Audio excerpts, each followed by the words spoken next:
बिस्मिल्लाहिर्रहमानिर्रहीम। अस्सलाम वालेकुम नाज़रीन, हाज़िर खिदमत है आपका मेज़बान अब्दुल कुद्दूस रावलपिंडी इस्लामाबाद की ताज़ा तरीन अपडेट्स के साथ। नाज़रीन, मशहूर मकूला है कि मैन प्रोपोज़ गॉड डिस्पोज़। इंसान मंसूबे बनाता है, कुदरत उन्हें नाकाम बना देती है। होता वही है फिर जो अल्लाह का मंसूबा होता है।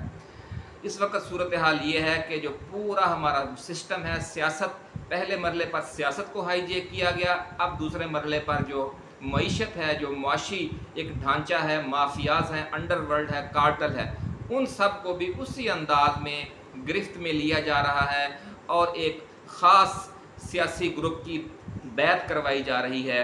बहुत खौफनाक स्टोरी है नादरीन। जब से ये ज़राए ने हमें इस हवाले से बताया है, हम तो ख़ुद परेशान हो गए हैं कि ये मुल्क में होने क्या जा रहा है। बहुत अलमनाक सूरत हाल है, इसलिए हमने सोचा कि फ़ौरी तौर पर एक हंगामी वीडियो बनाई जाए और आपको उससे आगाह किया जाए। इसलिए ये मुख्तसर सी वीडियो है, लेकिन इसमें जो हम बात आपको बयान करने जा रहे हैं बहुत खौफनाक है नादरीन।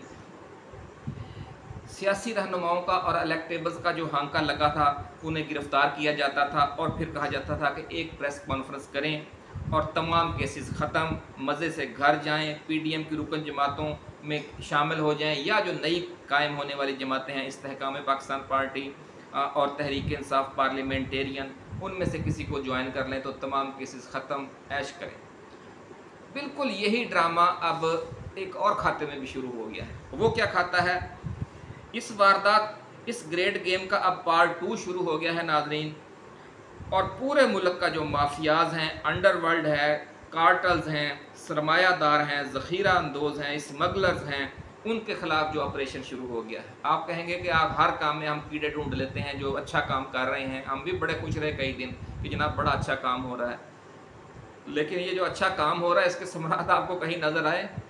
अगर यहाँ से जो रिकवरियाँ हो रही हैं चीनी की, डॉलरों की, बहुत किस किस चीज़ की, और चोरों से जो जो कुछ पकड़ा जा रहा है, जो जुर्माने कर रहे हैं, तो फिर हुकूमत की इनकम बढ़नी चाहिए थी ना। तो हुकूमत की अगर इनकम बढ़ रही है तो फिर ये तेल 25-26 रुपये यकदम क्यों आपने पेट्रोल महंगा कर दिया, डीजल महंगा कर दिया इतना, और अब फिर बिजली पर टीका लगाने जा रहे हैं? इसका मतलब है कि यहाँ से आपको कुछ हासिल होने की उम्मीद नहीं है, इसलिए आप आवाम को टीका लगाई जा रहे हैं मज़ीद। ये असल हकीकत है नाज़रीन।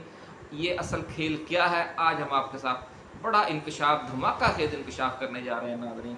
ये क्या खेल शुरू हो गई है? जिस बड़ी मछली को भी पकड़ा जाता है,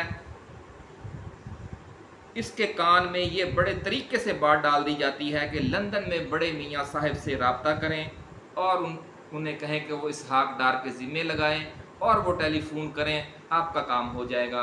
फिर अदालत के ज़रिए जो चीज़ें आपकी हमने रिकवर की हैं, जो चीनी है, वो कोई खाद है, कोई गंदम है, कोई डॉलर हैं, फिर वो उसकी हम आपको सुपरदारी करवा देंगे। ये जनाब खेल शुरू हो गया है इस मुल्क में बड़े तरीके से। अब जो लोग एहसानमंद हो जाएंगे एक दफ़ा बड़े मियाँ साहब के, तो फिर इलेक्शन में भी वो सारी जो ताकत है माफियाज की, जो अंडरवर्ल्ड की, जो ज़ख़ीरा अंदोज़ों की, जो स्मगलरों की, वो सारा एक खौफनाक देवकामत लश्कर तैयार किया जा रहा है इस ऑपरेशन के ज़रिए। नाज़रीन, अंदाज़ा करें कितना बड़ा एक मिसाल जुल्म हो रहा है, लोगों को तवक्कुआत दिलवाकर। असल खेत पसे पर्दा वही है जो सियासत में किया गया था कि लोगों को पकड़ो और उन्हें कहो कि प्रेस कॉन्फ्रेंस करें। अब फ़र्ज़ किया कुछ लोग मियाँ साहब से, क्योंकि बहुत से एरियाज़ हैं, जनूबी पंजाब है, सिंध है, खैबर पख्तूनख्वा, बलोचिस्तान है, तो वहाँ के कुछ जो इस तरह के माफियाज के लोग हैं, जो ज़ख़ीरा अंदोज़ हैं, सरमायादार हैं, वो नवाज़ शरीफ से रजू करना मुनासिब नहीं समझते, तो उन्हें ये सहूलत भी दे दी जाती है कि भाई सेकंड फेज़ में अगर आप नवाज़ शरीफ से रजू नहीं कर सकते तो आप आसफ़ ज़रदारी से रब्ता करें, आप जहांगीर तरीन से रब्ता करें, आप परवेज़ खटक से रब्ता करें, आप मौलाना फजलुर रहमान से रब्ता करें, फ़ोन करवाएँ। जब फ़ोन हो जाएगा और यकीन दहानी करवा दी जाएगी कि आप आइंदा इन लोगों के साथ चलेंगे, तो फिर ये आपको इस जो आपको हमने पेच कस लगाया है, जो डंडा आपको दिया है, ये हम डंडा वापस कर लेंगे, और ये जो आपका माल बरामद कर लिया गया है, ये फिर बजरिया सुपरदारी, बजरिया अदालत आपको वापस कर दिया जाएगा, या किसी न किसी तरीके से आपको हम कंपनसेट कर देंगे। ये खेल शुरू हो गया है नाज़रीन इस मुल्क में। और अब आप सोच सकते हैं कि जो अगले आम इंतखाबात हैं उनके हवाले से ये पुरुउम्मीद क्यों हैं। वो ये समझते हैं कि सियासी इलेक्टेबल्स भी और मुआशी जो माफिया जिन और देव हैं, वो भी सब जब एक प्लेटफार्म पर इकट्ठे हो जाएंगे तो फिर किसकी जुर्रत है कि उससे शिकस्त दे सके। ये खेल जारी है नाज़रीन। एक और इसमें बड़ी खौफनाक सूरत हाल ये है कि अवाम जो है, जो नई बोतल में ये जो पुरानी शराब पेश की जा रही है उसकी खबरें पढ़ पढ़ कर 4 दिन के लिए खुश हो गए हैं। लेकिन अब नतीजा क्या है, क्योंकि अगर इसके असरात महंगाई में कमी की सूरत में और जो डीज़ल पेट्रोल और बिजली की कीमतें हैं उनमें कमी की सूरत में नहीं आएंगे, अगर बिजली के बिल कम नहीं होंगे, पेट्रोल डीज़ल सस्ता नहीं होगा, डॉलर नीचे नहीं आएगा, तो उस वक्त तक आवाम को इन ऑपरेशनों का तो कोई फ़ायदा नहीं। आपने जितना कुछ बरामद किया है, क्योंकि इस तरह की खबरें तो हमें आपको याद है, हम बहुत पहले भी पढ़ते रहे हैं। इस इमरान खान के ज़माने में भी ऑपरेशन हुआ, नवाज शरीफ के ज़माने में भी ऑपरेशन हुआ, शहबाज शरीफ के ज़माने में भी ऑपरेशन हुआ। तो ये जो माफियाज हैं उनकी तो कोई कमर नहीं टूटी, जो ईरानी तेल की स्मगलिंग का कारोबार हो रहा है उनकी तो कोई कमर नहीं टूटी, उनके तो असासे बढ़ते ही जा रहे हैं। वजह यह है, परवेज़ मुशर्रफ के ज़माने में भी हुए थे इसी तरह के ऑपरेशन। वजह यह है कि सारे ऑपरेशन मुशर्रफ ने भी किए थे और उन सब लोगों को हांका लगाकर काफ लीग में शामिल करवा दिया।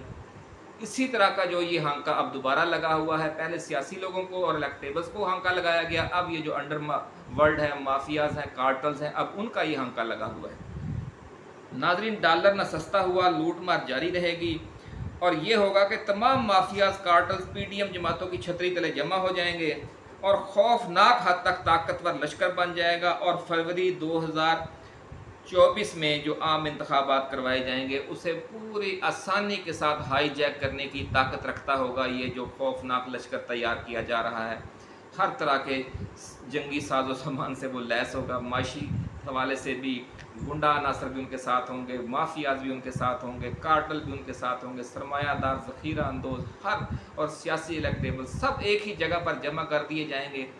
चलें ठीक है, ये आप कर लेंगे। हो सकता है इमरान खान को आप जेल में रखें, ठीक है, हमने मान लिया कि फिर आप जीत जाएंगे इलेक्शन, लेकिन वो इलेक्शन जिसको इन माफियाज की मदद से जीता जाएगा तो फिर उसके बाद इन माफियाज को खुल खेलने की इजाज़त भी तो आप देंगे। फिर आप इन्हें थोड़ा सा रास्ता भी देंगे कि जो पहले काम करते रहे हैं फिर वही काम करें। तो जब ये फिर लूट मार होगी तो फिर वो खून किसका नचोड़ा जाएगा। तो आप ये सिस्टम दे रहे हैं इस मुल्क को।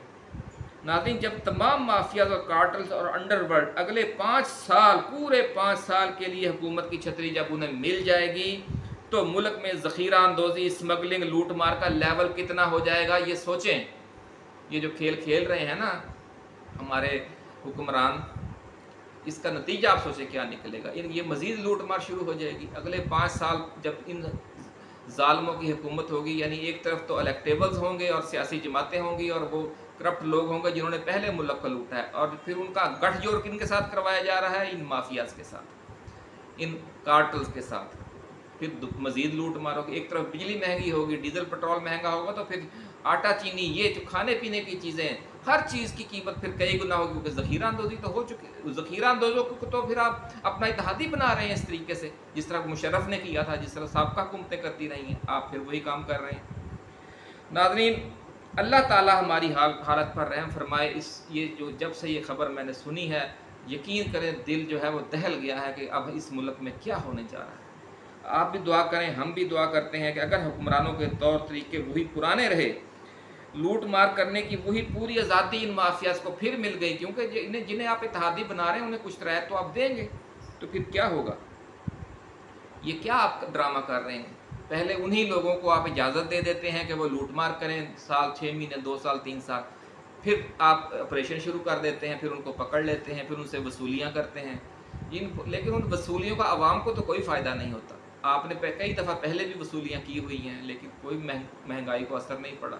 IMF की किस्तें आप इन वसूलियों से तो नहीं देते।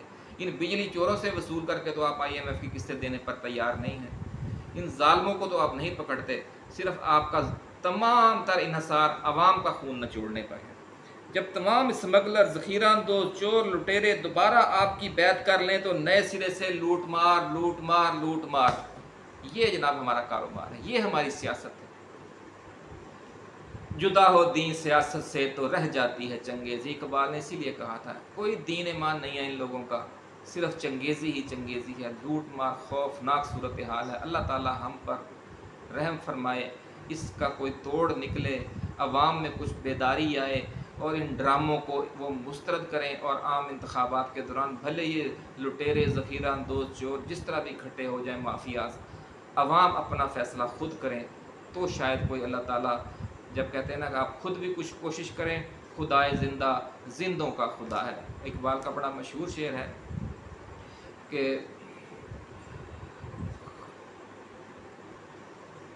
खुदाए ज़िंदा जिंदों का खुदा है, उसका बहुत ज़ोरदार फिर हम किसी मौके पर आपको पेश करेंगे। इस वक्त ज़हन से निकल गया है, आप इजाज़त दीजिए। आप अपना, अपने दोस्तों, अपने रिश्तेदारों और गिरदोनवा में रहने वाले तमाम अहले वतन का बहुत ख्याल रखिएगा। अल्लाह हाफिज़। पाकिस्तान जिंदाबाद।